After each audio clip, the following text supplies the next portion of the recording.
With Joe Rogan as my partner, we sold out in 12 hours, 0 to 60 million. How? Step one, it was fucking wild. Aubrey Marcus, the man who built and sold Onnit with Joe Rogan. One of the fastest growing human performance companies in America. My mother was a professional tennis player. My father was a pioneer, and that was the driving desire. It's like, my parents were big, I know I can be big, and I was frustrated because nothing was happening. There were so many failures, and I really thought, like, I'm just never gonna succeed. But I think the key moment for me was when Joe Rogan said, I can meet you 30 minutes for coffee. I was starting a supplement company. I went to Joe, what supplement would you like the most? I'm gonna make the best one that's ever been made. That was the pivotal moment that changed everything. Alpha Brain, I really felt like I didn't want to do anything without it. We sold out of that product in 12 hours. We could barely keep it in stock. From 0 to 60 million, we were Inc. 500 fastest growing company over the next 4 years. I mean, I couldn't have designed a fantasy better. But it comes with a cost, right? In that moment, I realized, like, I'm not gonna fly into a fit of rage and hurt somebody. You can see how much it still affects me. What happened?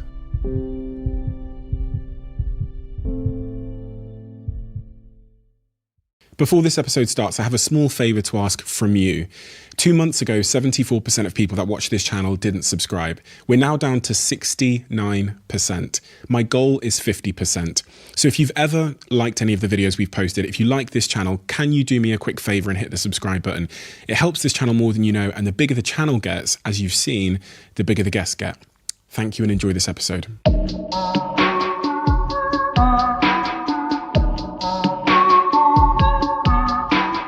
Aubrey, when I read through your story and a lot of people's story, what I tend to see is a series of almost dominoes that have fallen to make the person who they are today that sat in front of me. Can you take me to the first domino that you think was significant in your life that fell to make the man that I see sat in front of me today that I've spent the last couple of days learning and researching about? I mean, the first domino is my mother giving birth to me, of course, right? Like, it starts from the drop. It starts, and we can't ignore all of the things that happen at birth that have nothing to do with us. And I was super blessed.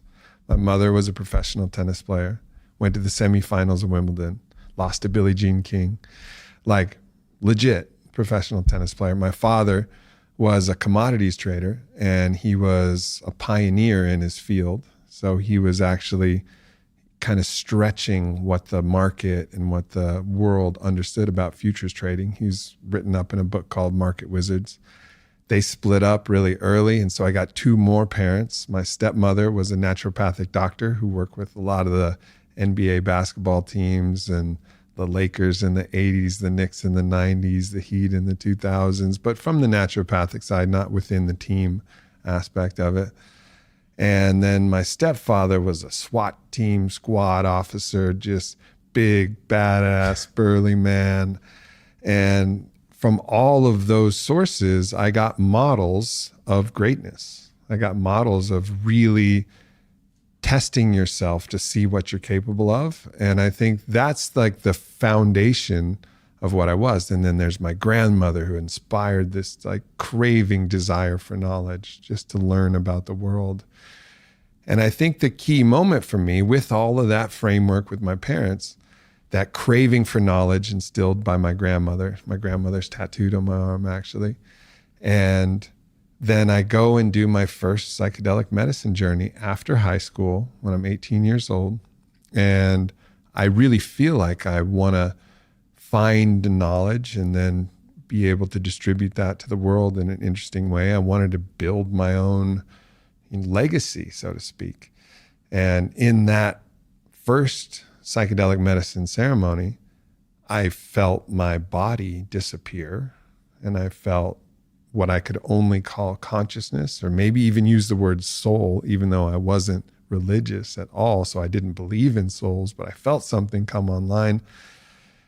And that was kind of the genesis of me being where I am now, even though that doesn't have a lot to do with all my business accomplishments and anything else. It's this desire to be great because it was modeled for me in the parents that I had, this thirst and quest for knowledge.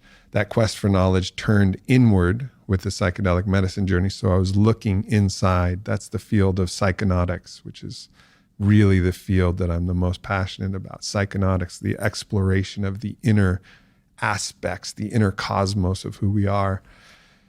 And then offering what I learn out to the world. And sometimes that comes out in the form of products and practices and workout equipment and supplements, like with the company On It that I started. Sometimes it's with a podcast or a poem or a story. And that's probably one way to look at who is Aubrey Marcus. If you were to draw a circle around all of those products, the content, the podcast On It, and your current mission today through all of the work you're doing, what is the mission there? If I ask you right now, what is your mission in life? What would it be? If you would have asked me, I don't know, 15 years ago, it would have been just to make a big impact. I just want to be big. I want to be big. My parents were big. I know I can be big. I feel it in me. I feel like there's something big that's supposed to emerge, right? And I was frustrated because nothing was happening.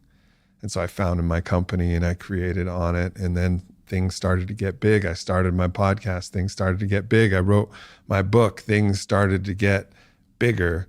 And that was the driving desire, right? It was actually, and yes, I wanted it to be for the good of all. I've always felt very connected to everybody else and recognized that you sitting across from me right here, you're just me living a different life, right? Like we're all part of the same source of life itself.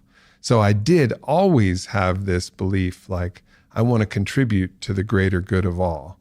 As one of my teachers, Don Howard, said, para el bien de todos, for the good of all. So that was always there, but it was a lot more about me. It was a lot more about me being big, if I'm being honest. And now, right now, some of that's removed. It's like I've accomplished that thing where it's like Aubrey has made his mark, but that doesn't even matter anymore. Now I look out at the whole world and I say, all right, world, what do you need? And what do you need from Aubrey? Like, what can Aubrey do to help you the most? Like, I hear you. Like, I know that you're hurting and I know that you're beautiful. You're beautiful in every way. And what can I do to actually serve the world in the best way possible? And that's the mission, man. Your parents breaking up at 2 years old. Was that significant for you in hindsight? As you look back as an adult, is that a significant moment? The ramifications of that were incredibly significant because it brought in my stepmother and my stepfather into the constellation of my family. So there could be very few things that were more significant than that, as I had 4 models of parent rather than 2. And with 4, I was able to get a much more well-rounded approach. Like the difference between my father and my stepfather were immense. What were those differences? Well, my father was an incredibly acute and attuned intellectual, a philosopher, a thinker. He was able to actually analyze, a logician. He was able to analyze the world in this very kind of philosophical way, and it helped shape my mind in that way. My stepfather brought that bear energy of what it is to be a man, the physicality. He was always the best to play with as a kid too, because of course you want to play with the bear. They know how to roll around and laugh and tell stories, and you sit on their shoulders and you go climbing around. And it's not that both parent didn't have a little bit of that, but they were very different archetypes. And so my understanding about what it means to be a man included so many different things. It included the eloquence of being able to write poetry and solve problems and play Scrabble and play chess. And it involved also brute force wrestling and playing and telling stories and standing as a hero against that which didn't serve, and so with 2 models of father, I got to actually have a much more well-rounded kind of idea of what it meant to be a man. Was there lessons that you had to unlearn? from that? Of course. Yeah. I mean, you don't learn just the positive aspects of your parents. You learn the negative aspects of your parents too. Those are learned in ways that your mind can't even comprehend. So things that my dad was stressed about, I find myself being stressed about because it transmitted this kind of general sense of worry about things. So I've had to unlearn those aspects of worry. My father also, want to fly into fits of rage at a certain point. I remember one time, this is a very very important story in my own trajectory. Because my father, when he would get angry, he would just yell, just like he would just erupt. And it was early after I started on it. It was probably 2013, 2014, and we had a smaller office then, not the smallest office. It was the second biggest office that we had. And I had my own office, and I was in there, and I was filming a video, and it was an important video for me to film. And we had a kind of front desk customer service person also in the office who was handling emails, customer service things, and also handling anybody coming in the door. Something came up where she started knocking on the door. Well, I didn't know it was her that was knocking on the door. I didn't really know who was knocking on the door. I was just trying to film a video. And back then we didn't have a bunch of video editors, so it wasn't like we weren't able to just stop. I had to kind of hit it in one take. We didn't have the tech resources then. So I'm like 5 minutes into this take, I'm killing it. And the knock comes, and then a second knock, and then a third knock. And finally, by the third knock, I couldn't ignore it anymore. It was throwing me off my mental track. And I just started yelling like, what? What is it? What the fuck do you want? Like one of those moments where I just got really angry. And then I hear like, I'm sorry. And I was like, oh man, that was our front desk girl. It was just a sweetheart, like absolute sweetheart, like the sweetest. And I like take a deep breath, and I like open the door, and I walk out there, and she's crying in her desk.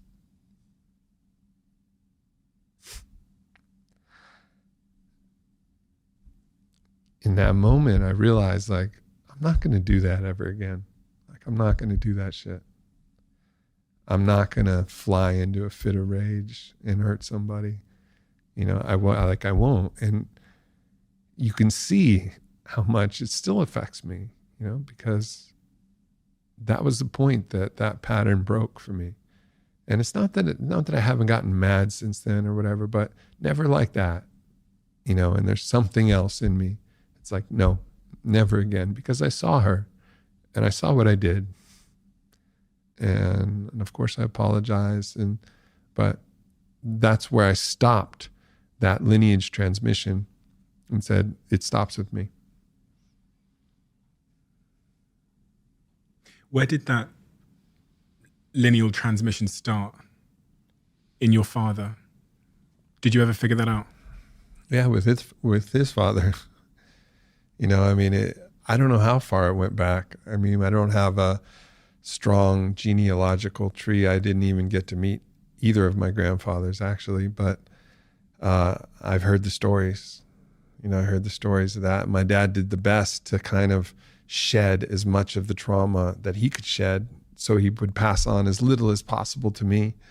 And he did his best. And he was actually the one that encouraged me to go on my own psychedelic medicine journey, because that was one of the tools that he used to try and actually change who he is so that he could be better for me and be better for the world. And he did a great job. Compared to the stories of my grandfather, to him, he did an amazing job. And it was my job to clean up the rest. And that's what I'm in the process of doing, is cleaning up the rest, so that when I have my son, Huxley is going to be his name, of course, source willing that we have a child. I don't want to pass any of that on. I just want to pass the legacy, a new, fresh legacy, like fresh powder on a mountain, like fresh tracks, a legacy of love, a legacy of support, a legacy of like, I'm here, son. And also, you're so much more powerful than you think you are. and let me show you, and bring him through all of the initiations, the sweat lodges, the cold mountains like I've climbed with Wim Hof, when he's old enough, the medicine journeys, bring him through this path of initiation, but the whole way, just love, love, love the whole way, where that never wavers. So he's not trying to prove something to me so that he can get me to love him. He knows that I love him. Are you speaking about a younger version of yourself and your father when you say that about that approval? Of course. Have you got an example of when you realized that you were following that pattern? I mean, the example's most of my whole life, right? Like, am I doing it right? Am I doing it right, Dad?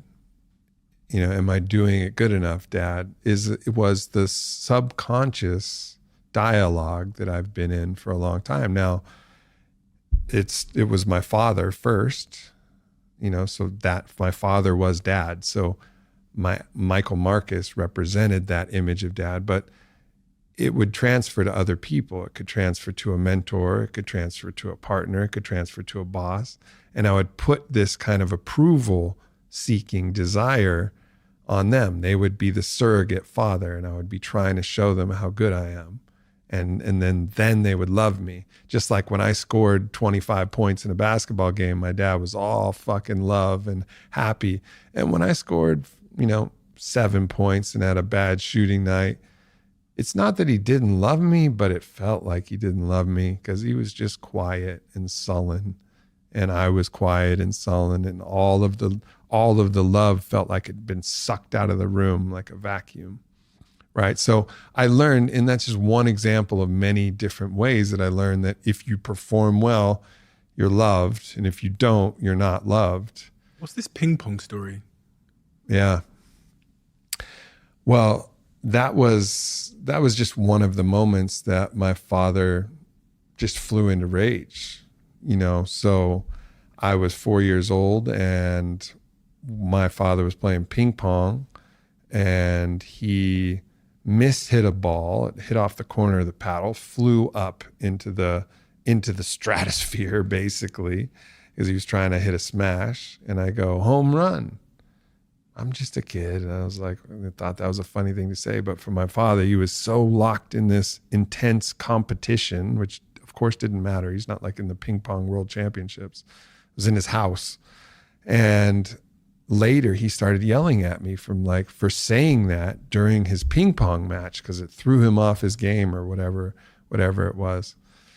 So moments like that really made me kind of aware to the point of being scared about what I was saying. And so it gave me, and as I said before, like one of the Stoic mindsets is everything that happens to you happens for you. Why did it happen for you?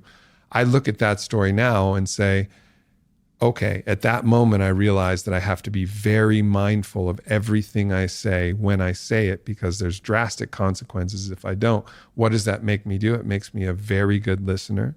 It makes me a very good communicator. It allows me to understand how my words could be perceived. What a gift. That's my superpower. Thanks, Dad. But it comes with a cost, all superpowers, right? Of course. And the cost was, and sometimes still is, less now. I have to be honest and not claim a false humility, but sometimes still is. But the cost is like, you're not present. You're not really present if you're thinking all the time about every different way that what you say could be perceived by somebody else. And you're going through these hypothetical scenarios in your brain about the hypothetical conversations about if they took that the wrong way, how you would respond and what you would explain. It's mentally exhausting and anxious, and I lived so much of my life playing out a million different scenarios about every single thing that I said and how that could be interpreted. And as I said, I'm mostly free of that, but every once in a while for a text that matters, I'll look at it and I'll see like 9 different ways that thing could be interpreted the wrong way. And then I have to manual override of my own consciousness, be like, it's all good. They know you, they love you. They're not going to take any of these different interpretations and then abandon you or get mad at you or anything like that. This process you described starts, according to all of the therapists and child trauma experts I've spoken to, with something called awareness. And that kind of allows you to take on the challenge. But there's a lot of people that are living unaware of the puppet master in the back room that's pulling the strings. What has made you aware? I mean, everybody has their own path. And so I don't want to sound like my path is my recommendation, my prescription for everybody. But for me, it's been the psychedelic medicine path. And psychedelic medicine doesn't have to involve taking anything. I think you mentioned that your partner is a breathwork practitioner. Breathwork at the highest level is as psychedelic as anything. It's incredibly cathartic and magical and visionary even. I mean, there's been some studies showing that actually in that deep breathing process, you're producing endogenous levels of DMT, which is called the spirit molecule, which is also the active psychedelic compound in ayahuasca. It's happening when you breathe. So there's a lot of different psychonautic technologies that can get you there, from sensory deprivation tanks to sweat lodges to lots of things. But I have done many, and if not most, of the plant medicines of the world, and really experienced a lot of the great lineages that have had that wisdom, and then also started to look to see how those lineages can evolve, how we can use this unique time where we have access to many different medicines and access to many different ways of thinking and psychological technologies like internal family systems, for example, which has been paired with psychedelic medicine therapy. So using all of this and create a new emergent lineage about how to hold these medicines in a way that is accretive and actually supportive to our life. Because for me, that's been the process. Again, psychonautics, the ability to look inside and see everything. As Rumi said, we're not a drop in the ocean, we're the ocean in a drop. So if you want to understand anything about the cosmos, you can look out at the cosmos, or you can look inside into your inner cosmos with a K. And that's the way the Greeks spelled it. And say okay, what's really on the inside? What's really on the inside? And the medicines have helped me do that. Your first experience with plant medicines was when you were 18 years old, is that correct? Yeah, that's right. You went on you call it like a vision. Was it like a vision mission? Can't remember the word you used. Yeah. After high school. Yeah, that was it. A vision mission. Yeah, it's a vision quest, but there's definitely many traditional ways to do a vision quest, which involve fasting for 4 days with no food, no water. And that's more of the Lakota style of a vision quest, or the North American First Nations, kind of style. This was more of a medicine vision quest, which is a little bit different in that I'm still going on a journey for a vision and going to a place, but the medicine was actually there instead of the fasting and the stillness and the silence. And it's not to say that the medicine is better or worse. It certainly worked out really well for me, but that was the pivotal moment that changed everything. I actually had a vision of who I actually was. So that first step of 4 in my mission was illuminated, where I started to understand the kind of limitlessness and the undying source of who I actually really am. I read that in your story, but then the next sort of 10 years of your life didn't seem to manifest what I would have assumed a plant medicine journey would have manifested, in the sense that you described that from 20 onwards, you were still relatively sort of lost and seeking approval and partying a lot. Oh, yeah. Drinking a lot. So it was interesting because I'd connected to my soul, that was all that is, but myself, the Aubrey, still wanted approval, still wanted to be loved, still wanted to make his mark, still wanted to be big. So I was advancing rapidly in the internal kind of dynamics of understanding who I was, but externally I was not meeting that criteria, and I couldn't see beyond a reason. There was not a point where I thought, well, maybe I don't need this actually. And actually, even now, even after all this work, it's like, I appreciate that I wanted to really go for it. I was audacious and I wanted to have a big company and I wanted to make a big mark. I wanted to have resources, because resources are now opening up the possibility for me to really tell different stories, bring communities together, do the things that I really want to do. So I wouldn't have changed it, but there was a focus on me, from a kind of egoic identity construct perspective, being successful. And that was like the guiding principle. And I was failing at it, really. Like I was failing at it. I had a marketing company and I kept getting fired by my different clients. And even if I did a good job and I would start things, it's funny, actually. I smashed for those looking, I smashed my finger and it was all purple. So I painted it with my wife's nail polish, which is gray. So I have one painted nail, but it's a funny example because that was one of my failed businesses. I was going to start a men's nail polish line because I saw like Chuck Liddell and my friend Roger Huerta, they were painting their nails. I was like, yeah, men can paint their nails. And I started that. It bombed. There were so many failures. And I really thought like, I'm just never going to succeed. I mean, I made a decent living. I always found a client, or I always found somebody that I could get a paycheck from, but it wasn't happening until it did. Until it did. Till it did. When you think about that moment and the factors that aligned to make it happen until it did, what were those factors that aligned, or what was it? Fate? Was it luck? Was it something that changed within you? Was it being more aligned with your own sort of authentic self? All of the above. Looking back, I wasn't ready to hold the bigness yet. I had to, kind of like sometimes if you have a young stallion and they're bucking around and they're hard, you got to run them a little bit. You got to run the stallion. I had to run a little bit.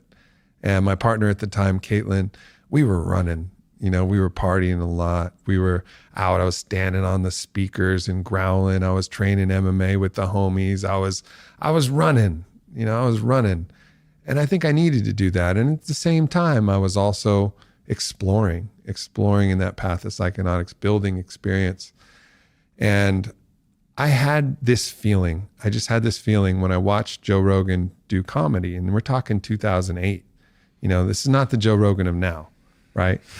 Yeah. Way different thing. He was the Fear Factor guy, the UFC commentator, but the UFC wasn't what it is now, not even close. But I saw him and I was like, I'm that guy's friend. I know it. Like I know we're friends. And I would meet him after a show, or I'd run into him at a club and I'd be like, hey man, but nothing would ever stick, of course, because I was a fan and he was the guy. And like that, it's very difficult to bridge that gap in that kind of social construct. So he started a podcast.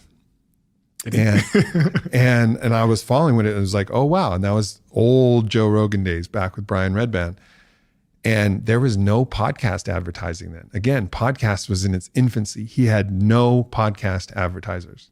So I had one of my clients and I was like, look, we should advertise on Joe Rogan's podcast. We got to do this. And for those of you who know, the client was Fleshlight, which is a whole other story. But I was like, Joe, we want to advertise on your podcast. And he's like, okay, cool. And it's like, it's Fleshlight. And then his management team was like, what the fuck are you doing, Joe? You can't advertise Fleshlight. He's like, damn right I can. I don't want anybody to take me so seriously that I can't, advertise for this thing. And so, which is a sex toy for anybody that doesn't know. Yeah, it's a sex toy for men. But what I stipulated in that was like, all right, yeah, we're totally down. We'll be your podcast sponsor. I just want to meet you for 30 minutes for coffee, and then we'll close the deal. And that was really, honestly, the play. It was a strategy. Now I was tested. In that moment because at that point I was friends with Bodie Miller, who is the best skier in the world, arguably. At that point, he'd won multiple world championships. He hadn't won the gold medal yet, which he eventually won in Vancouver. But he was the best skier in the world, and he was going to the Kentucky Derby. And Bodie going to the Kentucky Derby is a big deal. He gets to go with all of the big dogs, and it's a huge party. And Bodie was, at that point, my best friend.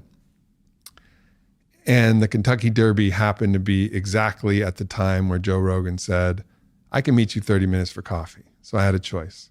I could either say, yeah, fuck the coffee, we'll just advertise, and I'll go to the Derby, which old me would have been like, Derby, let's go, let's party. The stallion that wanted to run.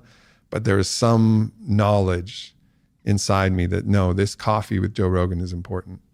And I'm going to skip the whole Derby party. And I'm going to just meet this man for coffee. And I met him for coffee, and the coffee turned into dinner.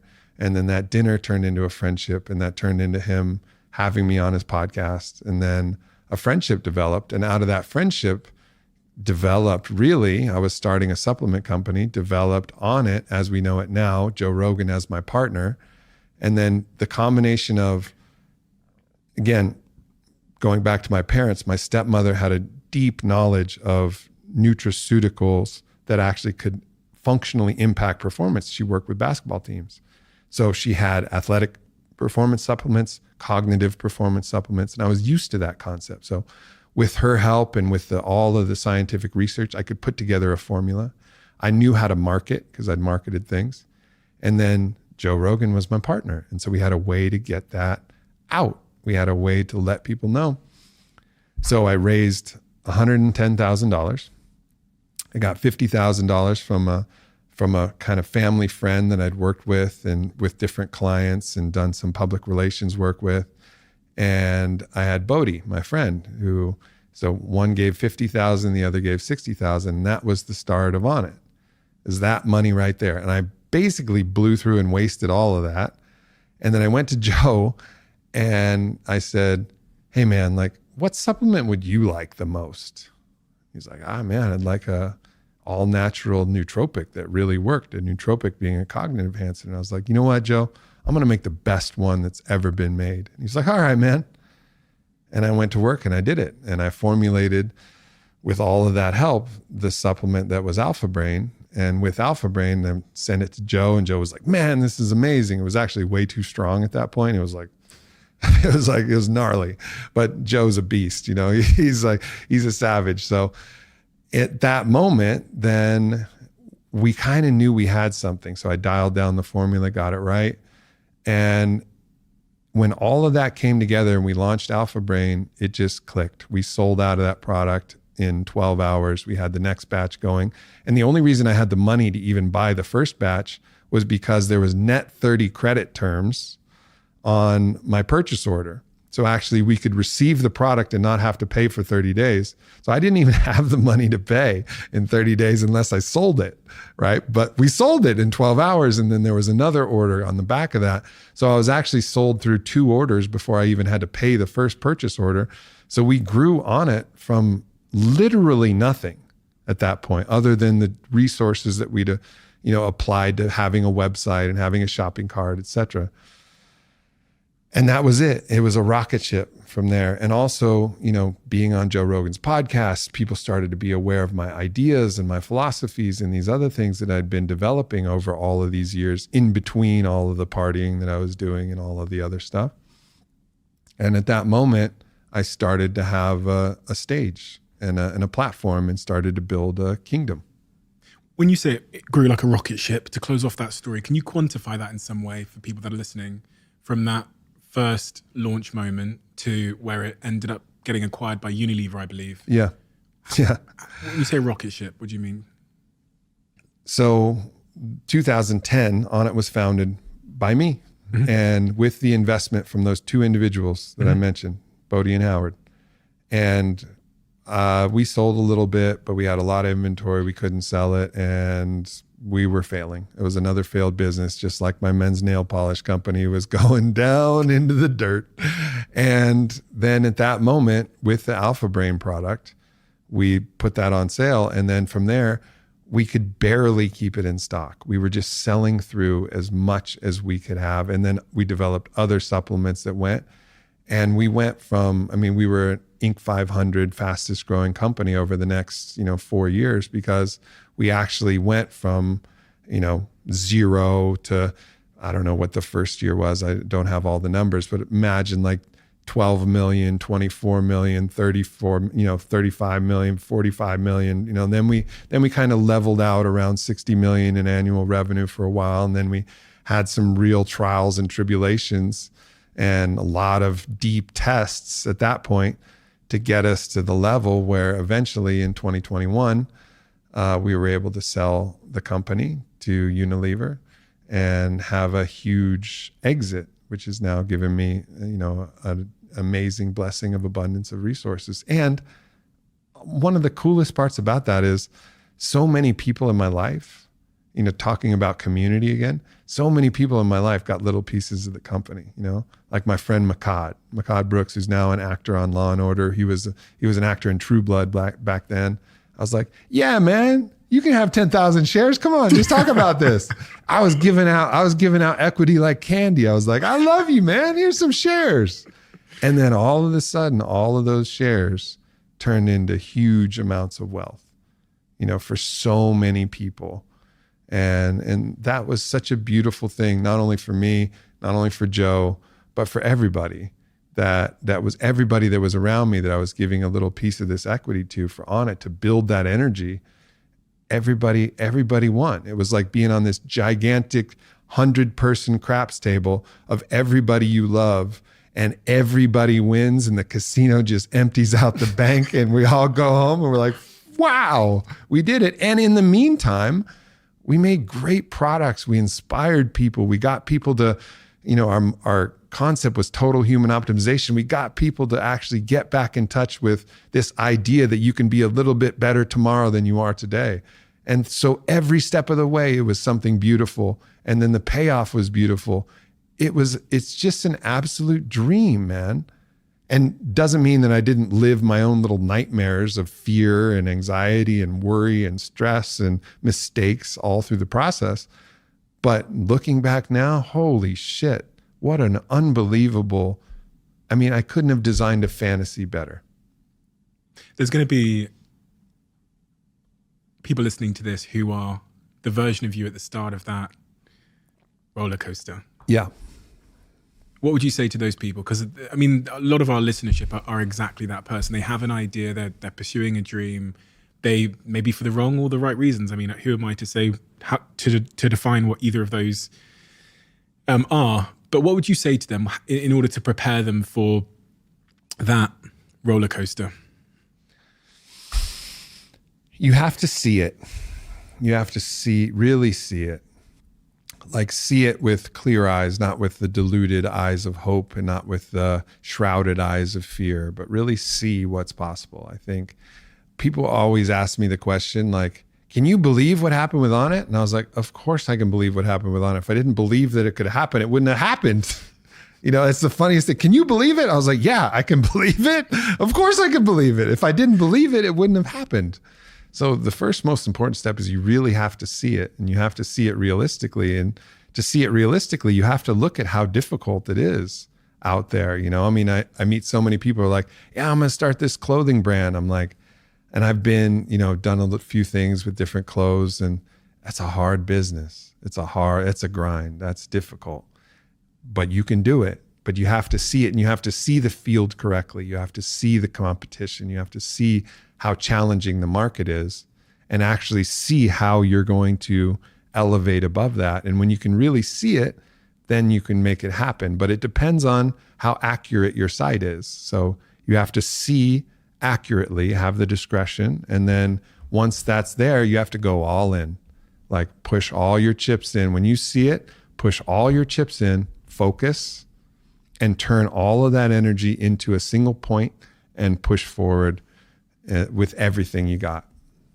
Okay, so see it. A few thoughts sprang to mind when you said talked about seeing it. So the first one is, what role does seeing it play? Because you talked about the adversity. You kind of like glossed over the adversity of that journey. And I think part of the reason I started this podcast in the first place was because I think the adversity matters just as much as the eventual achievement. For sure. And obviously, because of the way that the media works and the way we tell our stories, we focus a bit more on the achievement. But what role does seeing it play in being able to grace those hurdles as and when they inevitably come? Well, the first one is to see it actually being successful, right? And I could see that vision. And even as it was happening, it was still, there was still some part of me that was like, wow, it's really actually coming true. Because I'd seen it before. I saw the nail polish company successful too. I just didn't see it accurately. I didn't see the market. I didn't see the idea that this was going to be a very difficult thing to actually convince people was cool, and that people would be like, why buy your nail polish when I can just get any nail polish? I didn't really see it right.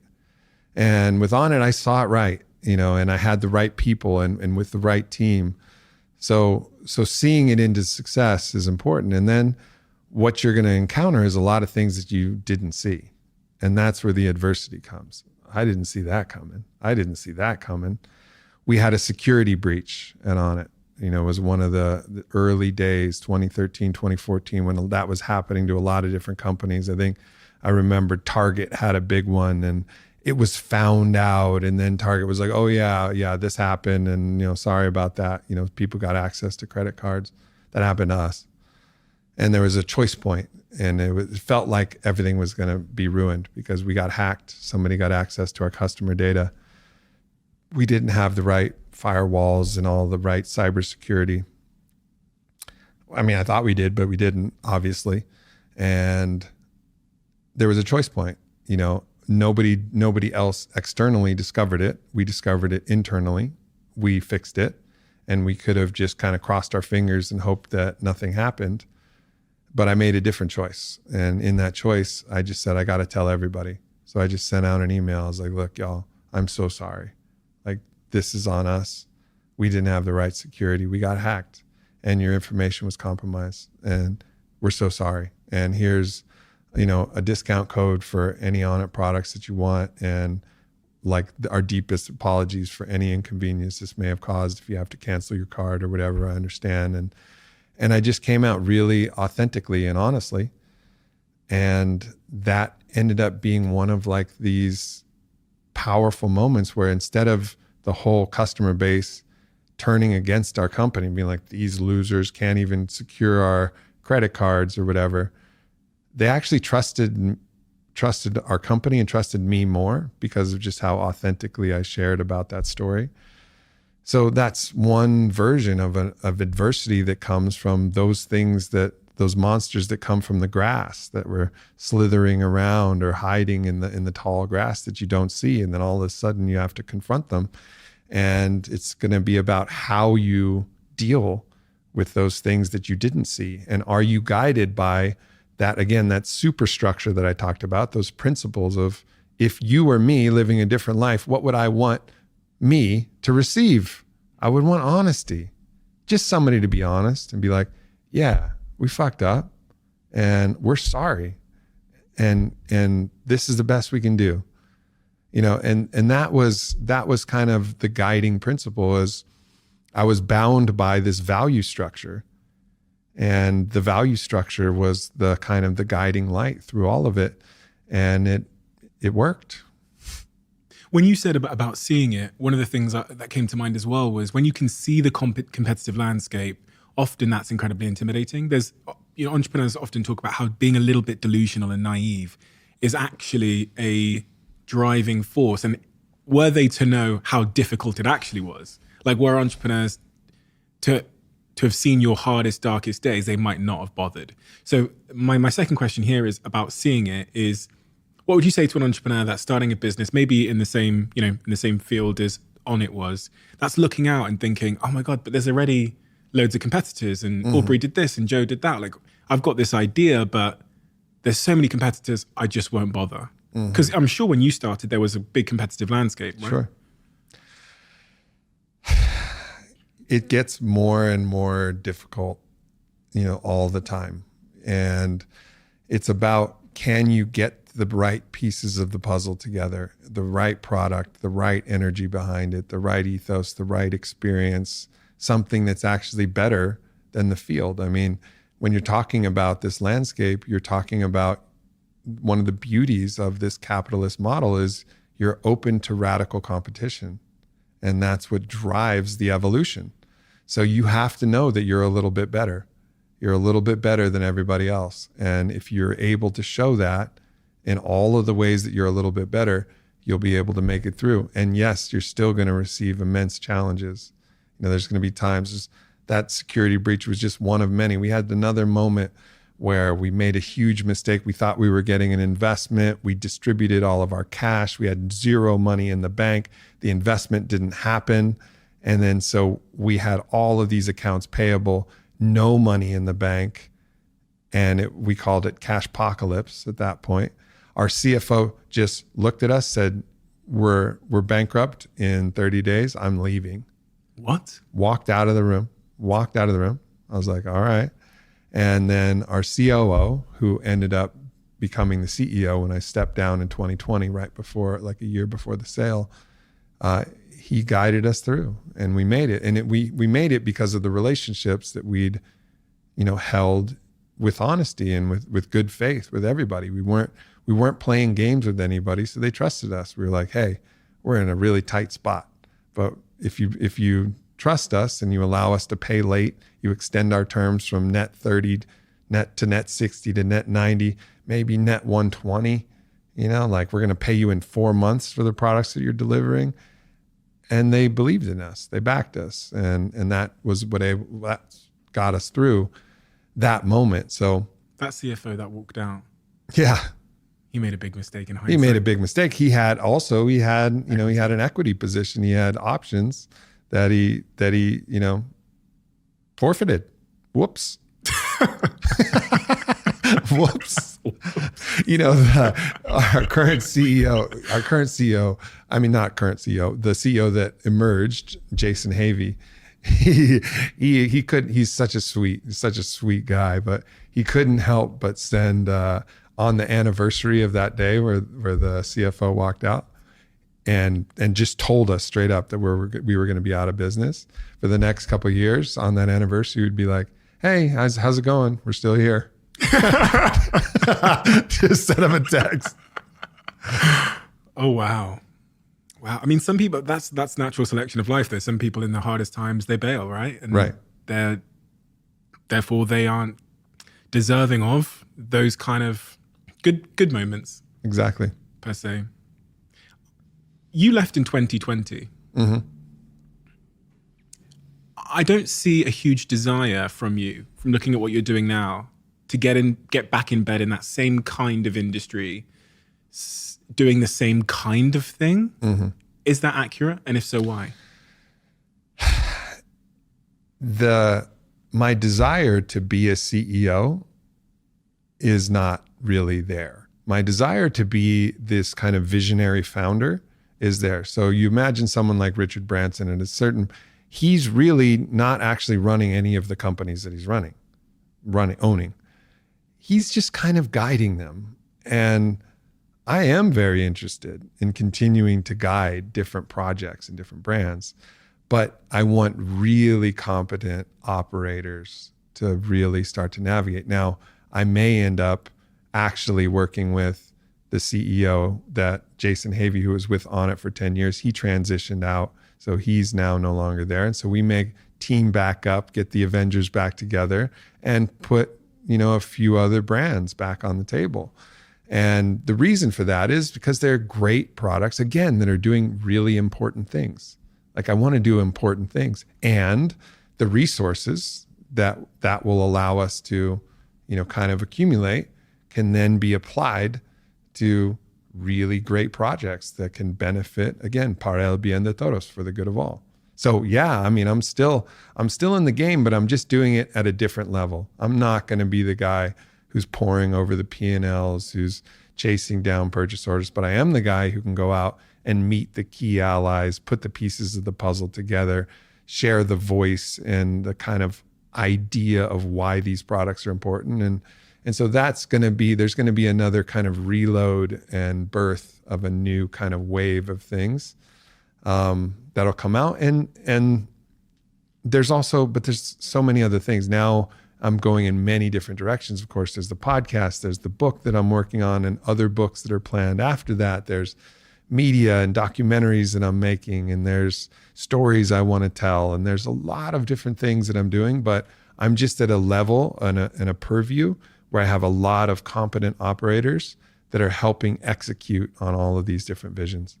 Ladies and gentlemen, I am so delighted to finally be able to announce that one of my all-time favorite brands are now sponsoring this podcast, and that is Whoop. All of you know that I've been on a bit of a journey in terms of health, performance, cognitive performance, sleep, and all those kinds of things. That's kind of been reflected in the guests we've had on this podcast. And Whoop has been a huge part of my life for many, many, many years. That's part of the reason I also had the founder come on the podcast. After having Will on the podcast, I love the brand even more. Hearing about his vision, his passion for the project, where it came from. His own obsession was solving a problem, which turned into the product that is Whoop. Whoop is a wearable health and fitness coach that provides you with the feedback and real actionable insights into sleep, into recovery, into how you're training, into your stress levels and your overall health. And for me, it's empowered me to be the best version of myself across all of those aspects of my life. The Whoop team have very kindly offered to give all of you a free month. So just head to join.whoop.com/CEO to claim your device and your first free month on us. You know, I never really usually pick the chocolate flavored Huels. My favorite are the banana flavor. I love the salted caramel flavor. But recently, I think I in part blame Jack in my team, who's obsessed with the chocolate flavor Huels. I've started drinking the chocolate flavor Huels for the first time, and I absolutely love them. My life means that I sometimes disregard my diet. And it's funny, that's part of the reason why I've had a lot of guests on this podcast recently that talk about diet and health and those kinds of things, because I am trying to make an active effort to be more healthy, to lose a little bit of weight as well, but to be more healthy. And the role that Huel plays in my life is it means that in those moments where sometimes I might reach for, junk foods, having an option that is nutritionally complete, that is high in fiber, that is incredibly high in protein, that has all the vitamins and minerals that my body needs, within arm's reach, that I can consume on the go, is where Huel has been a game changer for me. Love. Let's talk about love then. I often wonder, we learn our models of love and relationships very early, and I've talked a lot about how I learned my model of love, the good and the bad, the ugly of it, and how I was very much an avoidant in terms of my attachment style. I would run from everyone that had any interest in me. I'd pursue someone, and then when they showed interest in me, I'd run. And I was like mimicking some like deep model that I'd learned, that relationships mean you're in prison. Basically the narrative I'd learned, because my father, I was, I think, subconsciously convinced he was in prison in his relationship. So it took me a lot of awareness and unpacking to like realize that, to the point where as I sit here today, I'm in a great relationship. Obviously it has all of the same, natural imperfection as any relationship, but one that I think is the most special thing I've ever experienced in my life. What's your journey been like with love? You have a unique point to your story, which I'm going to talk about. Yeah. Because I know a lot of people ask you about it, which is, I don't even know what the correct term is. Polyamory. I always say polygamy. I don't know why I say that. Well, that would be multiple wives. Okay. So polyamory is multiple loves. So yeah, my journey with love was interesting because, again, I had my first major partnership was with someone who's now my best friend and also the best man, quote, of my wedding with my wife was my former fiance, Caitlin. And we had a relationship where it was not polyamory, but however, we could bring other female lovers into our equation, right? Into our female lovers. Right. So other girls we could have sexual experiences with other women. And so that gave me kind of this release valve to my desires, because I simply, again, I was bound by these kind of feelings of value and this feeling of anybody who I'm with is me living a different life. So I can't cheat. There was one moment where I did actually cheat one time in my life, and it was so miserable, the feeling that I felt when I cheated on my partner. Like that one time, I was like, I just cannot do this. And again, no judgment, but I see so many successful and powerful men who are unfaithful to their partners. And to me, that's like going and skirting around the problem and just creating a whole bunch more problems. And it's actually legitimately unethical, right? Like you're manipulating somebody, you're lying to them, you're not telling the truth. And so after that one experience of feeling how just awful I felt when I actually cheated, and it was a story, I was in Moscow, blah, blah, blah. It doesn't fucking matter. Like fundamentally, I was like, I will not do this. Like this cannot be the way. And so in that relationship, the ability for us to have other lovers that were female, then it kind of satisfied that desire. Although the problem is that I was still always kind of searching for that, and it wasn't quite right at that point for me at that stage of my young stallion life, right? Wasn't quite right, but it was beautiful. And we had a beautiful relationship, and I love Caitlin. I love that relationship so much. But ultimately, that wasn't working out. She didn't feel like she was going to be the queen that was going to help me build my empire. She's a wild and magical woman, but she wasn't kind of that warrior queen focused energy that I was really looking for. And then Whitney came along, who was my next most significant partner.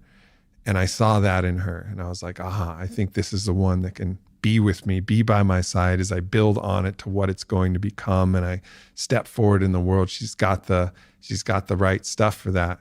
So we started a relationship just purely monogamous, no other partners, nothing else. That lasted about 18 months. And I still felt this strong desire to be with other women, to experience the goddess in many different faces. And I've never been the type that just wants to have sex with somebody because that makes me feel good about myself. No, I legitimately love women. Like I love them. I'm like, it's the greatest delight for me to be with a woman, and so I had that natural desire. I wasn't willing to be unfaithful and cheat. So I went to Whitney and I said, hey, I have this idea. What about, I still want to be with you, but I think I need to be polyamorous. And I know that for this to be fair, that means that you get to see anybody you want to. So if I get to do it, you get to do it. Unlike, in the former relationship with Caitlin, I would have been so jealous and be like, no man ever, never, under any circumstances, I'm the lion. Like I had these old other kind of constructs and ideas. Thanks to, it was really the book Sex at Dawn by Chris Ryan that actually opened my mind to this idea that there is a different concept that different tribes have utilized throughout history, where we didn't have this possessive kind of jealous idea about what it means to have a partner, that we were open to having your partner have multiple loves. And I understood philosophically that our love is like the sun, like it's shining on all of these different places. And to have somebody be like, your sunlight, your erotic sunlight can only shine on me. I was like, this is absurd. Doesn't make any sense to me. So philosophically, it didn't make sense. And I had my own desires. So I said, all right, let's be polyamorous. And I thought that I would be okay with Whitney seeing other people. I thought I was gonna breeze through because I had a girlfriend first. So Whitney, after a period of 3 months, she was like, you're out of your mind. Go fuck yourself. I'm out. I was like, that sucks, but I understand your decision. I'm not going to change my decision. It's the way forward. A few months later, she came back. She's like, all right, let's try this.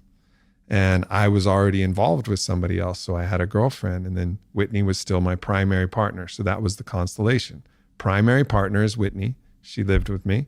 And then girlfriend, who I would go meet at her house or meet at a different place, and then have my own experiences with that partner.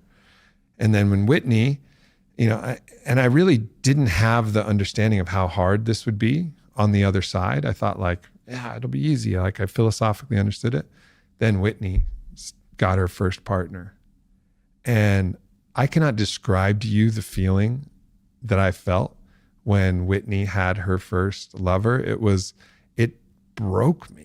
It absolutely broke me. Even though I'd agreed to it, even though I'd acted on it on my end, when she was with somebody else, I felt like I was going to vomit, cry. I wanted to punch a wall. I wanted to I couldn't even handle it. And I also felt so ashamed for the fact that I had very little compassion for her having gone through this, because I hadn't gone through it yet.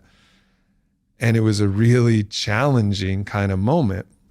And of course, what did I do? Whoever her partner was, I tried to be better than them at whatever they were good at.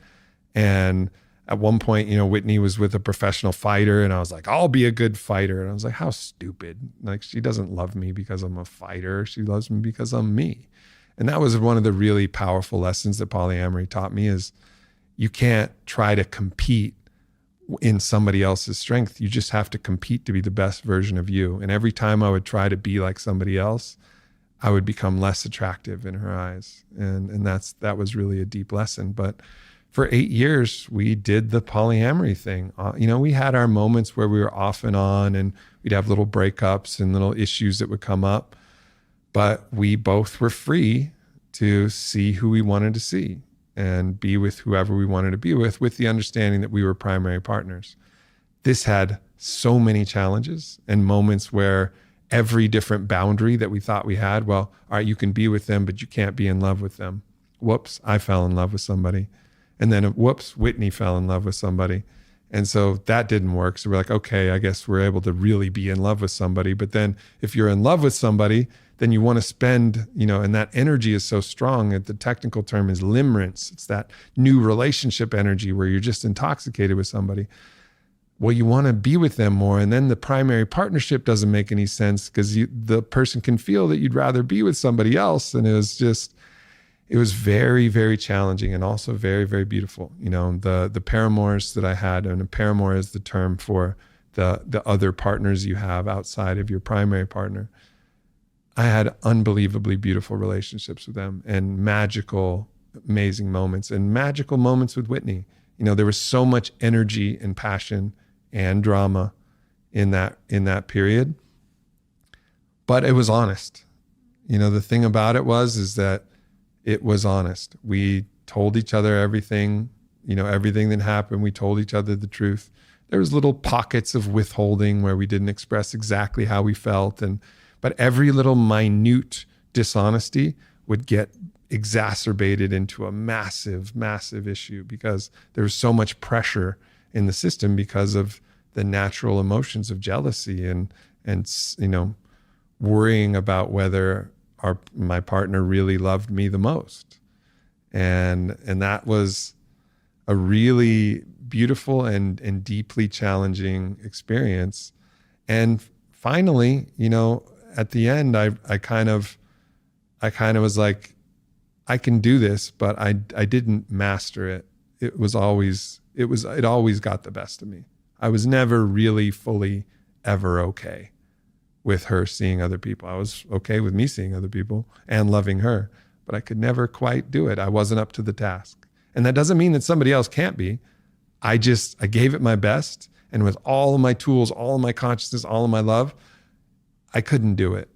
And so with that knowledge, then, I met Vailana, and Vailana, immediately I'd been in love with her for a little while, and we could tell that story if we like, but I'd been through the polyamory journey. So when I met Vailana, I was like, I'm not doing that again. I'm not doing that again. Do you know anybody that's made that work? For a time. And the thing is I think it's a journey of growth, and it's a journey of transformation and evolution. When things are stagnant or stuck, it may be an opportunity to get things moving. I think I would rather have the ups and downs, the brisk wind, the floating into the twilight sunsets of just glorious, beautiful experiences, and then the hard crashes into the rocky crags where it's all blood and broken glass everywhere, metaphorically, of course. My poet's heart kind of likes that more than just kind of steady, bored diminishment of life force. There's no energy, there's no charge there. That doesn't really appeal to me. So polyamory is one of the ways that you can really drive a lot of energy and a lot of growth and a lot of introspection and a lot of evolution of your own character through that process. So has anybody made it work long term? It's rare. And I don't think I have a good model for it, because I think part of the problem is that the culture doesn't really support that yet. And I don't think our consciousness has evolved to a level where we can handle it. We don't have models for it. We have models of jealousy. It's in all of our songs. It's in all of our, it's everywhere. It's like we're flying again. We're going upstream against a cultural zeitgeist. So if culture changes, if society changes, I think that will become more possible. It's, of course, some people are doing it and they're making it work. I haven't seen it personally really work on like a long-term level, but I think it's just because the culture hasn't blossomed for that to really be possible. I've often pondered if there's some kind of like evolutionary Darwinistic reason why it doesn't work. And it would make sense from a Darwinistic perspective that I want my seed to pass on and I want my genes to survive. So if there's another man with my partner, for example, then that's going to evolve me out of the gene pool. So there's got to be some kind of, one would assume there's some kind of inbuilt innate mechanism called jealousy to prevent that happening. Yeah. And there's also the genetic impulse to actually, I mean, again, we're having sex, but the impulse is to reproduce, right? Like that's where it's coming from. So yes, there's somebody actually sleeping with your partner, but you're sleeping with many other people too. So you're still genetically, giving the opportunity to actually fertilize, many different people. So there is genetic support, I think, from like an evolutionary biology perspective to this concept, right? But really, to make it work, we got to go back to that level 2 that we talked about earlier, which is community, which is tribe. Because if it's for the good of the tribe, then it doesn't matter if it's your genetic DNA. It's like, will this be the best? Will this be the best situation for the tribe? And if the tribe is in love, the tribe is thriving, the tribe has energy, the tribe has that life force, then that's accretive to the overall mission. But without that kind of tribe level understanding, and perhaps even that humankind level understanding, you can't actually, I don't think you can make it work. I was reflecting as you were saying that about the tribe on various cult documentaries I've watched where there's still jealousy, even though they're a unit, they're one big family. Of course. You still see that jealousy throughout. So. Yeah. I think that jealousy is less like about evolutionary biology and more about the ego. The ego knows itself in relative position. It's a construct that we create to help navigate our life and our body and our soul. And so it's this idea, it's a story about who we are. And that story about who we are, we only know how good we are compared to somebody else.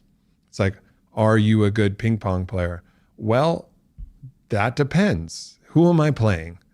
Like if I'm out with my mates, yeah, I'm a fucking good ping pong player. If I'm going to a tournament, I'm the worst. So you know yourself in relative position to the context. And that's the problem. In this kind of polyamorous dynamic, there's always this thing of this person's getting loved more, or there's more attention here, or you're comparing all of these different aspects and attributes. And so until you can actually observe that ego identity construct from a witness perspective, then you really can't escape the trappings of comparing yourself and comparing your situation to somebody else's situation. Violana. Oh, yeah. Violana? Violana. Your face lights up when you say her name. Yeah. Why is that? What does she mean to you?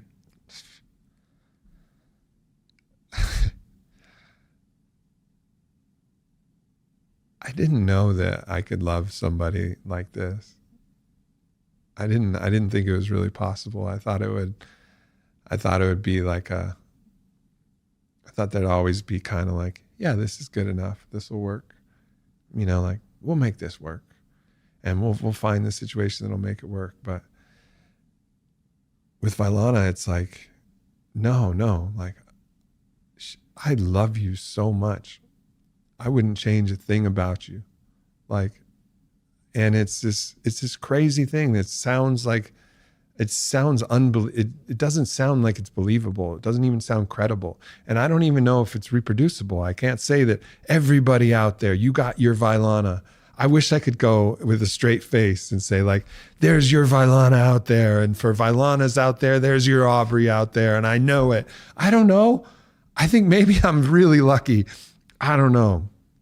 But it's like we met, and I could feel it, and she couldn't see it for a long time, but I could always see it. I didn't know, but I could see this possibility.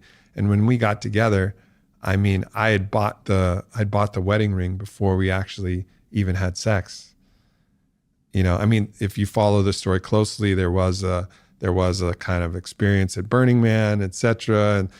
But really though, like I just knew, I could feel it, and I knew it, and I knew she was my queen. I just knew it, and she is in every way. She's the perfect complement to me. And it's not that, the Jerry Maguire's "you complete me." No, we're two complete beings of different skills, attributes, polarities, energies, emotionalities, sexualities, but we merge together, and together we're just so much more, and life is so much more beautiful. It's a dream, man. It's a dream, and there's no compromise. There's no compromise at all. And that's what all the, you go to a wedding, and all the old timers would be like, yeah, you got to learn to compromise, and you're going to have to pick your battles, and blah, blah, blah. It's like, no. What about no? What about just, it's fucking incredible, and you're in it together. And I think one of the reasons why we're able to be that is because we're willing to go into the deep together.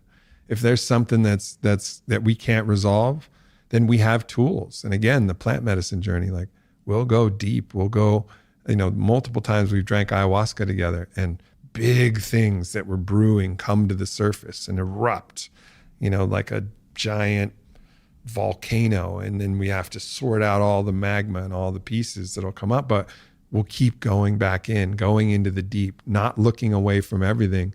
And with that attitude, we're just cleaning the connection and the intimacy between us all the time. When you look back in hindsight, because I'm thinking for myself, but I'm also thinking for the person that's listening to this, timing plays a role. And when I say timing, I actually mean the timing of your growth journey kind of crossing theirs. Yep. So like, had you met Vailana 10 years earlier, yep, one would assume maybe... Yep. No, it wouldn't have worked. What was, when you reflect in hindsight, what was the work that you kind of needed to do to be ready to receive a Vailana? Well, the stallion had to run. The stallion had to run, step one. I needed to run. I needed to experience myself and have myself reflected in the hearts of other people who I really loved. And I think people think of the stallion running, you think of just having a bunch of one night stands, and who fucking cares? Well, like what, like you really care that much about that particular type of pleasure you get in your genitals? No, you're caring about it because it's your ego, because somehow that makes you like collecting trophies. That's all bullshit. But what I needed was to see myself reflected in other people, and to know like what my impact could be on someone's heart and what their impact could be on my heart. And that's why I have so much love for all of my paramours, and for Whitney for allowing that journey, particularly in that period. Stephanie and Savannah and Lorena, all of the different people that I was with, and all of the other names that are not mentioned in that. You're in there too, right? Because there was moments that elicited some aspect of me, some quality that came online, came alive, and I was able to help something come alive in them. It was so beautiful. And I think that chapter of my life needed to happen. It needed to happen so I could say, I've done this. I've seen myself reflected in all of these different partnerships. And now I'm ready to devote that energy to you, Vailana, because I've felt what this is really like. So that's, I think, step one of, a many step journey. Is there a piece of work as well around, I guess that's maybe adjacent or attached to what you've just said, but learning how to control one's emotions? You talked earlier on about anger and snapping.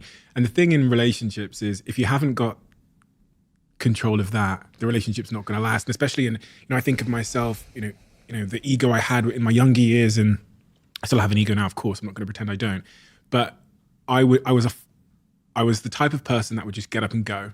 So if there was any conflict, again, going back to what I said about my father feeling like he was in prison, I would be out of there. And that was my response to conflict. It was just, let's get up and go.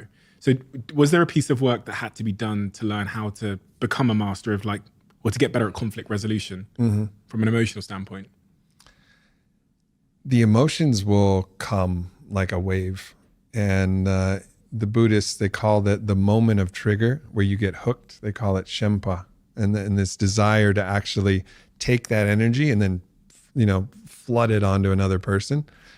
And it's very difficult. It's very difficult to stop that from happening. And so, but you can, with awareness, you can feel it coming, and then you can start to develop your, the processes and practices about what to do. I have two really dear friends, Christine Hassler and Stefano Sifandos, and they just led a workshop at our Fit for Service Summit. And they talked about one of their conflict resolution techniques, because he had that type of anger that would come up, and that would be, and she would then withdraw and get small, and they had this dynamic. What they developed was he actually goes into the plow stretch position where he puts his legs over his head when he's in that angry state. And they actually, as soon as he gets angry, that's their agreement that he's going to go into that position. And if he's going to yell at her, he's going to have to yell at her from between his own legs through his own ass, basically, So like they developed this method that they literally use. And there's some of the most conscious people there, but they have a strategy, they have a practice. And so Vailana and I have developed our own practices. But I would say the most important thing beyond the practices that you can do like that, some of the practices we have is like, there's, we can say like a magic word that'll be like, all right, when you say this word, this level of conversation is the pure level. Like we can't fuck around anymore. Like this word, now we enter a new parlay. It's like the pirates when they're all shooting each other. They're like, parlay. And then they go and they're like, all right, let's talk this out a little bit. Okay, so you like stepping outside of right. So we'll have a construct where we'll be like basically called parlay, and then we'll be able to negotiate. So we have some moves like that we can make. We have for smaller things, we have this construct we call bedrock, where anytime we're in like the deepest state of love, we'll be like, this is the bedrock. This is where we'll always return to. This is the nature of our love. And so either one of us can go bedrock, and we go in, and no matter if we don't want to, even if every part of us is fighting, we go feel the truth of how much we love each other. So those are some of mine, and I don't go into plow position, but those are some of our own strategies. But the most important thing of all of the things is full radical ownership of every aspect in which you may have overstepped, where you may have made an assumption, where you may have made a projection, to really be completely honest with your own culpability in the situation. Because without that step, there's going to be a kind of accumulating resentment. And that accumulating resentment for that ownership, which was not taken, will then become the monster that eats love. So, Vailana and I, we've had a couple fights that lasted, a day, 2 days, because we weren't able to get to the point of radical ownership. We were still kind of pointing a finger and not able to meet in the middle of like actually owning. And it's not always the middle. Sometimes it's 90-10. And sometimes like, I'm sticking at 10. It's like, hold. There's like, you want to take more? You're like, no, hold. I'm holding at 10. Like, that's all I can take. You got to come 90. Otherwise, like, this is an impasse. and I can't move forward if there's fragments of that resentment that are there. So we just keep talking, keep figuring it out until we actually get to the truth. And the beautiful part about that is there's no fragments of resentment. There's no marbles that are being added to the marble mountain of resentment that's going to ultimately destroy our love. There's nothing there because we've taken ownership for it. We've apologized for everything we need to apologize for. And then we've evolved in our own understanding and taken the onus and the sovereignty and the responsibility to learn and to be better the next time. Have you heard of Professor John Gottman, his study about couples? And they found that in his study of why couples end up in divorce, it wasn't arguing or anything else. It was a buildup of contempt, which is exactly what you've described there as the monster that eats love. So he said they could be laughing in the studies. They could be arguing in the studies. It didn't matter. It was any sign of contempt, which is basically he defined as like unaddressed issues building up. So when the example I gave on stage when I did the Diary of a CEO Live tour was your partner going, babe, come look at this. And you go, that's 5 years of being sick of their shit, not talking about it, and unaddressed bullshit. Just in that little micro expression, that's like an unaddressed recurring conversation of you being sick of, whatever. So I think that's a really central idea to what you're saying there, this idea of constant work and constant communication and constant conflict resolution. Can you imagine the world if all couples could replicate that? Yeah. Like when you say it, it sounds easy, but there's an everyday battle underneath that. Mm-hmm. And I know because my partner sat over there and we do this. We have the same everyday battle because some days I don't want to talk. Yeah. And some days I think you're wrong and you think I'm wrong. And some days my ego gets in the way and some days the thoughts come in, just do this, leave, run away, whatever.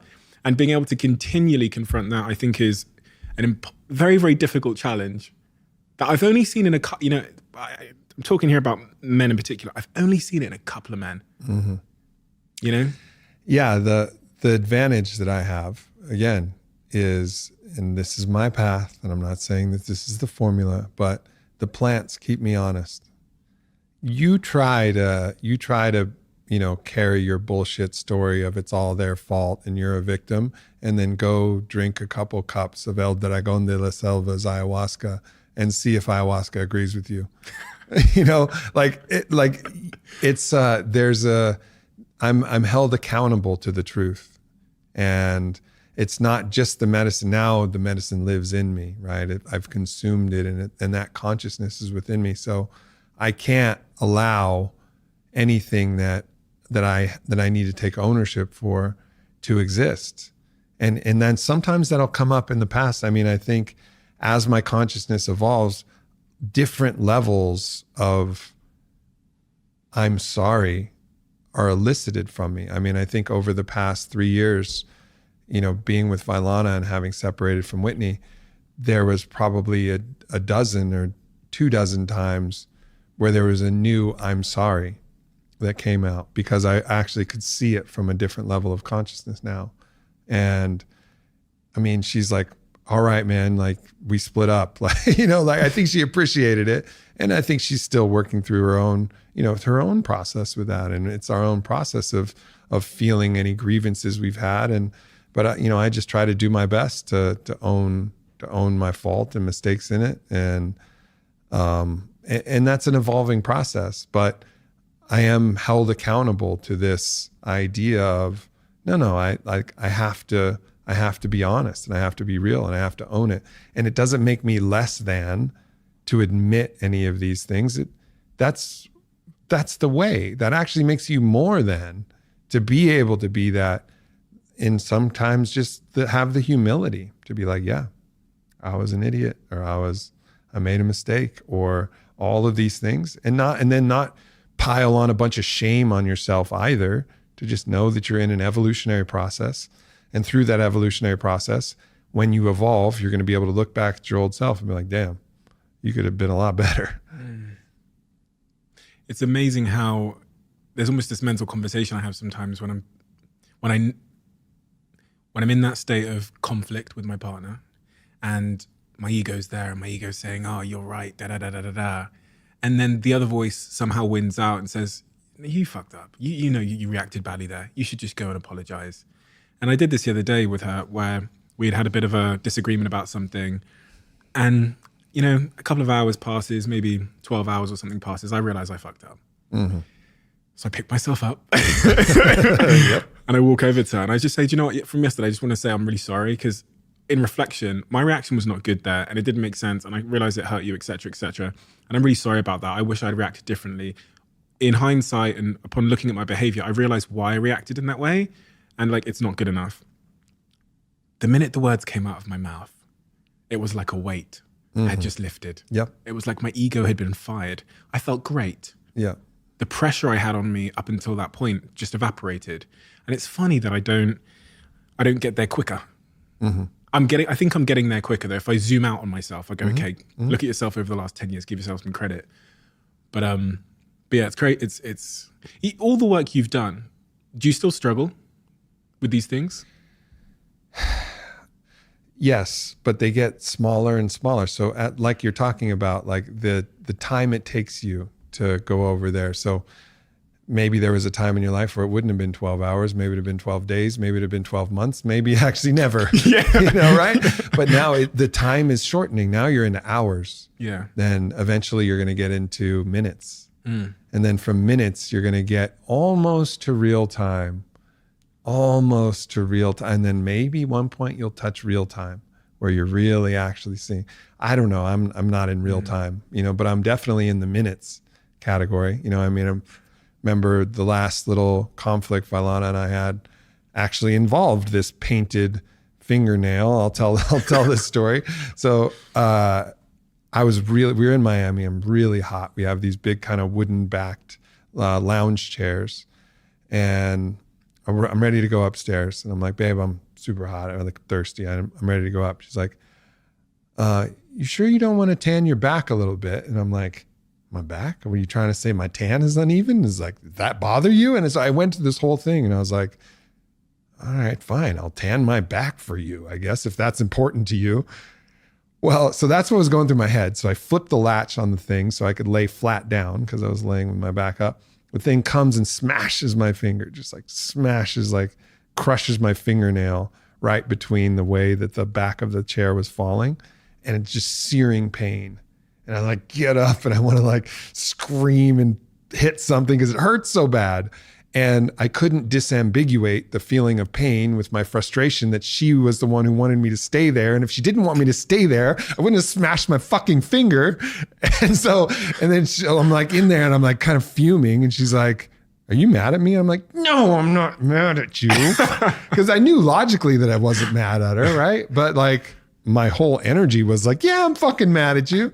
And I was like, why did you ask me to tan my back? She's like, and she was like, oh, actually, I just wanted to stay. It took her a moment, but eventually it was like, actually, she just wanted to stay herself. And that came out of her mouth in that way. And then I took it as like some kind of critique of my tan gradient, And ultimately, but we got in this little conflict and the conflict escalated because we were in the heat of this kind of emotion. And she kind of walked, she was like, I'm going to the gym. I was like, all right. And like, I took like 3 minutes, 4 minutes, I don't know, maybe 5 minutes, whatever. And then I just sent her a long text and I went through every different situation, every different aspect of it from the first moment, acknowledging I wasn't able to disambiguate the pain from my anger to her, that I misunderstood what she was saying about my back. And that was actually just her way of saying, I want to stay longer. And I projected that she was critiquing me, but that wasn't actually the case. And I didn't, like all of this thing. And then I responded poorly in this comment and this. And then I said, however, how you responded here, does not feel in alignment with the ethos of our relationship. So it's like this whole bullet pointed long message. And I sent that to her and I was like, all right, that's the truth of it. And then she receives that. She comes back and she's like, all right, like I acknowledge these different things, and now here's how we can get better from this. And then pretty soon, within about 15 minutes after that, we looked at each other and I was like, we're kind of dramatic, aren't we? And we just started laughing and it was over, and so that process just gets quicker and quicker and quicker and quicker. And that's the way of it, is just to shorten the amount of time that you stay out of consciousness. All of that requires a level of vulnerability that a lot of people still find very uncomfortable, especially men in my experience. We actually made something to help our listeners become a little bit more vulnerable. And these are these question cards. They're actually taken from this diary. So every time we have a guest here, they write a question for the next guest. Mm-hmm. There's been one left for you in there as well. So we took all of the questions, as you can see here. Cool. We put them on these playing cards so people can play at home. There's about 70 of them. I've just selected a bunch of random ones for you here. And I'm going to just lay them out in front of you. And if you could just pick one all right, and then answer the question, whichever one you feel called to. This is like an Oracle deck. Yeah. On the back, it has a QR code where you can scan it to see the person that answered the question as well. Here we go. Is there something right now that you know you're doing wrong, but you haven't fixed yet? If so, how will you get unstuck?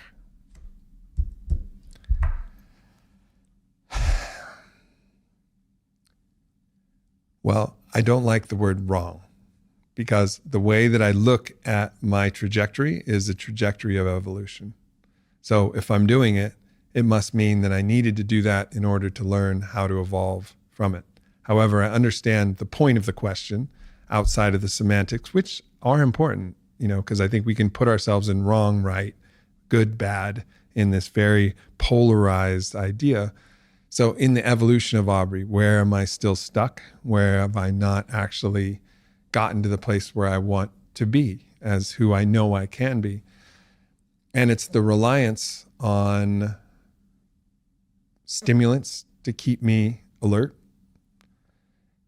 And it's okay that I like my coffee and I like my nicotine and I like, kratom sometimes or whatever, but there's a kind of reliance to go up, and then there's a reliance to go down.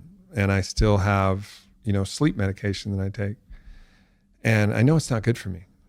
Like, particularly the sleep medication, like, I'm kind of okay with the caffeine and the nicotine. I could probably maybe fast from it for a little while. I don't smoke cigarettes or anything, but whether it's a cigar or whether it's a nicotine pouch or something like that. So that one feels like, yeah, there's a little cleaning up to do, but it's not really like damaging me in a fundamental way. But the sleep meds, I think, are. And they're very sticky because I get in this loop where, let's take today, for example. Last night, I fly into the hotel. I'm kind of juiced. I'm here in Hollywood. There's lots of sounds, lots of noises, and I'm in a new hotel. It's pretty dope. And I'm just not sleepy. Watch a cool movie. And I got a big podcast today. And I got some other stuff I need to do during the day. So could I have fallen asleep without the sleep meds? Yes, eventually I could have. But that would have come at a cost to this podcast. And then that would have come at a cost to the listeners. And then so I get in this trap of, well, I can't do it today. I got this thing to do. So then I'll reach for the sleep meds and I'll take them. And I know that those are deleterious to my health. So I'm kind of stuck in this position where I'm not giving myself the time, where I don't have any obligations or anything that I want to offer the world, where I can really phase out of all of this. And even when I do, because I have phased out of it for all of my ayahuasca journeys, I have to get off everything. And I'm able to do it. And I'm like, this time it's going to stick. And then I'll get that one night, the night before a podcast or the night before I have a bunch of things to do and I just can't sleep. And the old sleep med in the drawer, I've flushed them down the toilet, whatever, but then I'll find another one or whatever, I'll figure it out. It starts calling and it's like, listen, the solution, just pop this bottle and you'll go to sleep and you'll be able to do what you need to do tomorrow. And that voice keeps me stuck. I'm stuck in this limbo and I can't stay stuck there forever. So what I need to do, so part of that question is all right, what do I need to do to get unstuck? I'm going to need to give myself the space to really allow my neurochemistry to reset, and also probably have to holistically change my mindset to say, I have to look at the whole arc of my life and all of the conversations I have and everything that I'm going to do as more important than any individual thing. And say, for the whole arc of my whole life, I have to get my neurochemistry and everything back in alignment so that I don't rely on these other chemicals to help me fall asleep. And so it's a holistic mindset shift, and also a period, because it's going to be rocky in that period, where I just push out all of my obligations, everything that I need to do. And I keep threatening to do it, and I just haven't made the space to do it. I haven't prioritized it enough. But that must happen. It must happen. And it's just a matter of me doing it. And I pray And I believe and I trust that I'll do it before the universe makes me do it, by having some accumulation of the negative effects of the medication I'm taking, et cetera. Like if you don't listen when it's time, you'll have to listen. Like the universe will make you listen. So I'm going to listen before the universe makes me listen. That key step though of awareness is you're clearly very aware. And that's what, when I think about helping my friends, or I look at my friends' situations when they're struggling with something, that first step of really being aware of it, like you even know that it's a voice that calls you to the draw, which means, from my observation, that I also fully feel like you've done much of the hard work already by just admitting it to yourself. Yep. Because of the cognitive dissonance, so many people would justify it away or make other excuses to make it okay, but you've confronted that. Yeah. And it's funny because you've confronted it even at the expense of how it might make you look. And you're willing to say it out loud as well. That's amazing. In that story, I also saw a through line to what you're doing with Fit for Service. For anybody that isn't aware of what your work now with Fit for Service, what is it? And how can one get involved? And if they are to get involved, what do you hope they take from it? It's really the technology of healing and transforming through community, so that's really what we're doing is, there's coaching and there's teaching of different things, but we're going through initiatory explorative practices. Now, we don't do psychedelic medicine as far as the things you take, but we do all the psychedelic practices from, shamanic breath work, which is incredibly powerful. Many facilitators, deep breathing, huge emotional catharsis, ecstatic dance, vision quests out on the land, or, wanders out on the land. Vision quests are, again, longer sometimes. Temescal, Inipi sweat lodges, by the First Nations people, all of these different initiations. And then communication technology initiations, from circling techniques, which teach you how to communicate with each other, to helping to collectively process archetypal grief, masculine grief and feminine grief, and using those dynamics to help elicit the strongest healing. But in the process of doing that all together, deep bonds are formed. And we have a survey that goes out to anybody who's been to, at least 2 of our events. And we say, did you meet somebody in Fit for Service that will be a friend for the rest of your life? 100% say yes. And so we're building, yes, there's the greater Fit for Service tribe where there's a beautiful, rich community, but the bonds that are formed with those people that maybe you did that one eye gazing exercise with and you started crying because you could see yourself in that other person, or you were there with them in that one breath work that was so intense and the wind was whipping and everybody was screaming and there was 3 exorcisms happening simultaneously and it was fucking wild. Like, those experiences then bring a bond together, and you start to learn that actually going through these difficult things together will actually, form relationships and help you heal and help you grow.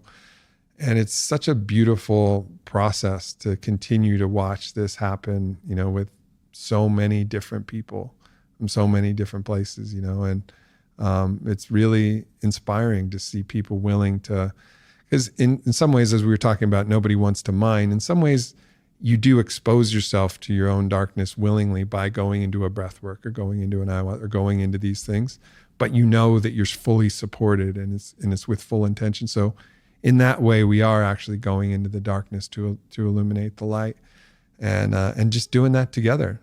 And it's been really incredible. It doesn't feel at all like work. It feels like I would do this.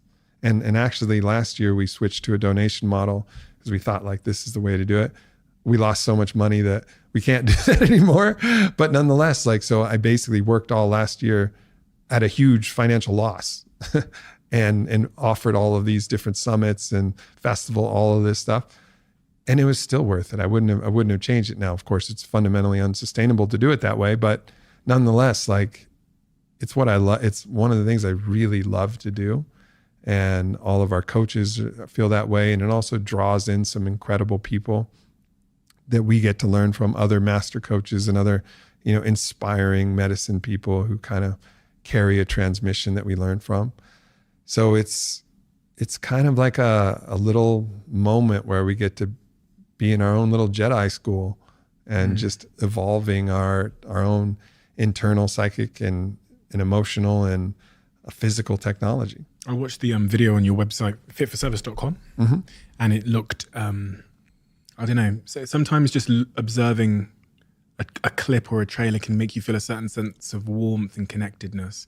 And that's what I got. I felt like a big group of friends that had gone out to like the desert somewhere and were connecting at a much deeper level than you ordinarily see in that kind of like retreat or event or whatever. So I felt really compelled to be involved, I guess. So I think everybody should go check it out. Just go watch the video and go see if it's calling you, because I think there will be a lot of people out there that will realize just from watching that video that it's right for them. Yeah.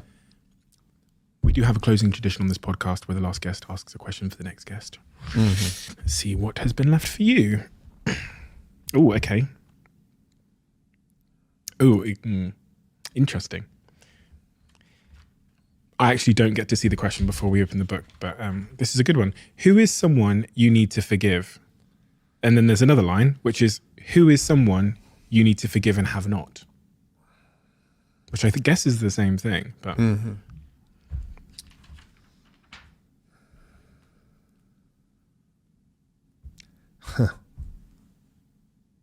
You know, forgiveness is an interesting thing because it's a spectrum. There's, I forgive you. But do you? But do you really though? Are you still kind of holding it on? Are you saying the words and are you there?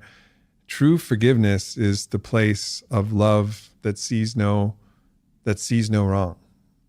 Right? It doesn't even actually register that there was a wrong there.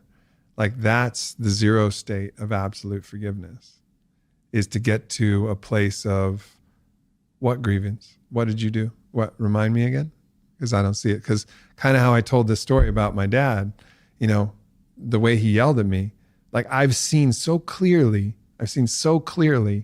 that it gave me a superpower, that I'm able to be in absolute forgiveness of that. Absolute forgiveness of that.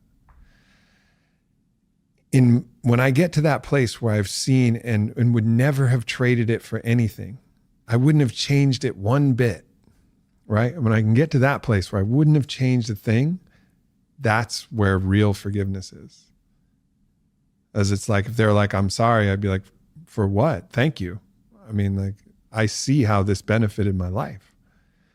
So that level of forgiveness, it takes a time to get there. So there are actually many places where I am in the evolutionary process of getting to that, but maybe I don't quite fully understand what that has given me yet.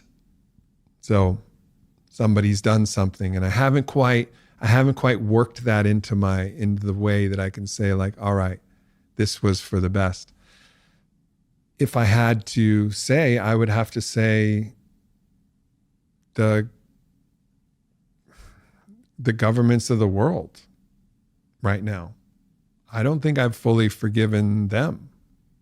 And the collusion, what I've seen between the collusion between media and politics and, you know, big pharma and big war and this whole construct of empire.